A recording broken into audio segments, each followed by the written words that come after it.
салом. Мехостам як чизи муҳимро дар рӯзи умумии ҷаҳонии дил, ки ҳамасола рӯзи 29 сентябр қайд карда мешавад, ба саҳми шумоён расонам.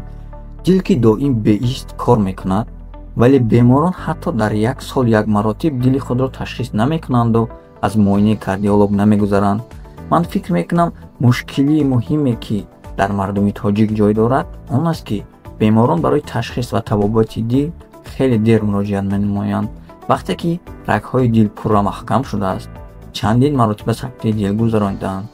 Дил дигар ба андозаи зарурӣ наметавонад кашиш хӯрад, баъдан муроҷиат мекунанд, дар ҳоле ки метавонистанд сари вақт ба табиб муроҷиат намоянд, аз ташхис гузаранд, вале бо умеде ки худаш хуб мешавад, каме пас нороҳатӣ мегузарад, рӯзи дигар ба назди табиб мераванд, муроҷиат наменамоянд. вақте ки беморӣ хеле зиёд нороҳат мекунад, баъдан дар ҳолати вазнӣ муроҷиат менамоянд, ки дар ташхис, табобат ва гузарондани амали ҷарроҳӣ низ мушкилоти зиёд пеш меорад. беҳтар аст ки садои дили шуморо табибон қаблан гӯш бидиҳанд, на ин ки дар ҳолати вазнин дар шӯъбаи эҳё нисбати солимии дили худ беаҳамият набошед ва ба дили худ ҷабр накунед.